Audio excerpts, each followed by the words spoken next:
Selamat malam saudaraku. Renungan firman Tuhan pada malam hari ini terdapat di dalam Injil Matius pasal yang pertama, ayat 1 sampai ayat yang ke-17. Ini adalah tentang silsilah Tuhan Yesus.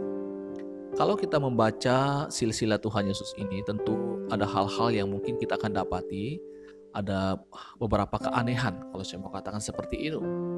Misalnya yang pertama, di dalam silsilah ini dicatat nama-nama wanita.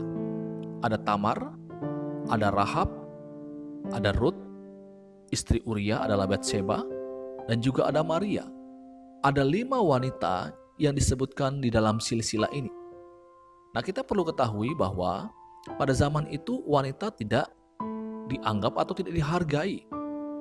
Dan hal ini bisa terlihat dari beberapa peristiwa. Misalnya, anak-anak Adam misalnya. Disebutkan ada 3, yaitu Kain, Habel, dan Set.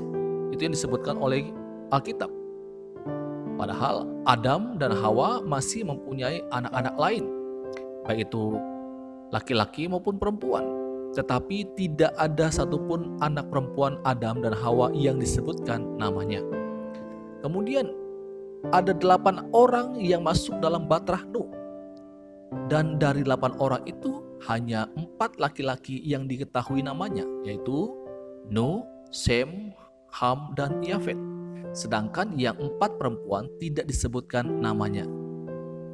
Selanjutnya ayah Abraham disebutkan namanya, yaitu Tera, tetapi ibunya tidak disebutkan namanya. Dan banyak lagi catatan Alkitab yang menunjukkan bagaimana perempuan tidak disebutkan dalam silsilah.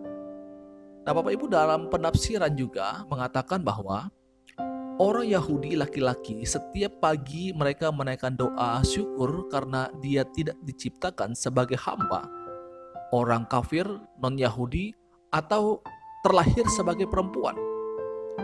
Jadi, kalau di dalam silsilah ini ada nama-nama perempuan, ini sesuatu yang terdapat keanehan di sana. Selanjutnya, keanehan yang kedua adalah ada nama-nama orang kafir atau non-Yahudi disebutkan di dalam silsilah ini.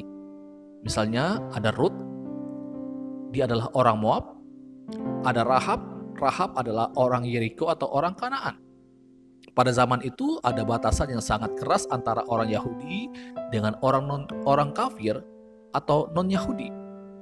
Orang kafir yang sudah masuk agama Yahudi sekalipun, kalau berbakti tidak boleh bercampur atau bersama-sama dengan orang Yahudi.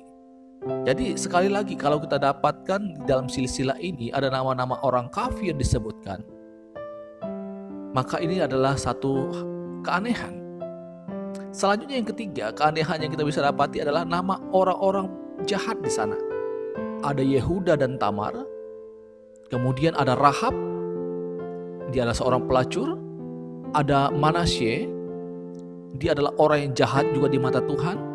Ia yang telah mendirikan kembali bukit-bukit pengorbanan yang telah dimusnahkan oleh ayahnya Hizkia. Itu kita bisa mendapatinya di dalam 2 Raja-Raja pasal 21 ayat 1 sampai 18. Dan juga Amon juga melakukan apa yang jahat di mata Tuhan, sama seperti ayahnya Manasye.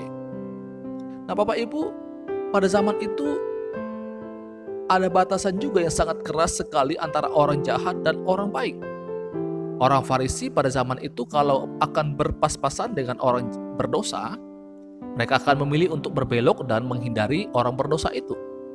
Jadi, ketika nama-nama orang jahat dimasukkan di dalam silsilah ini, lagi-lagi merupakan suatu keanehan. Saudaraku, adanya nama-nama perempuan atau wanita disebutkan dalam silsilah ini. Orang kafir, orang jahat, maka ini adalah sesuatu yang mungkin kita akan katakan hal yang aneh, tidak lazim untuk dimuat di dalam silsilah. Apa artinya ini bagi kita? Saudaraku, adanya nama-nama perempuan, orang kafir, dan orang jahat di dalam silsilah Tuhan Yesus merupakan sesuatu yang mungkin kelihatan aneh. Tapi ini tentu bukan sesuatu yang ditulis tanpa sebab atau tanpa maksud atau tujuan. Kalau Matius penulis kitab Injil Matius ini menuliskan nama-nama ini, maka tujuannya adalah mau menunjukkan bahwa di dalam diri Tuhan Yesus semua batasan, tembok pemisah telah dihancurkan. Semua telah satu di dalam Kristus. 1 Korintus pasal 12 ayat 13, sebab dalam satu roh kita semua, baik orang Yahudi maupun orang Yunani, baik budak maupun orang merdeka, telah dibaptis menjadi satu tubuh, dan kita semua diberi minum dari satu roh. Galatia pasal 3 ayat 28, dalam hal ini tidak ada orang Yahudi atau orang Yunani, tidak ada hamba atau orang merdeka, tidak ada laki-laki atau perempuan, karena kamu semua adalah satu di dalam Kristus. Kehadiran Kristus ke dalam dunia ini menghancurkan tembok-tembok pemisah. Kehadiran Yesus ke dalam dunia ini menyatukan orang-orang yang terpisah selama ini. Saudara yang dikasihi oleh Tuhan Yesus Kristus, ini renungan firman Tuhan untuk kita pada malam hari ini. Selamat malam, Tuhan Yesus memberkati kita. Amin.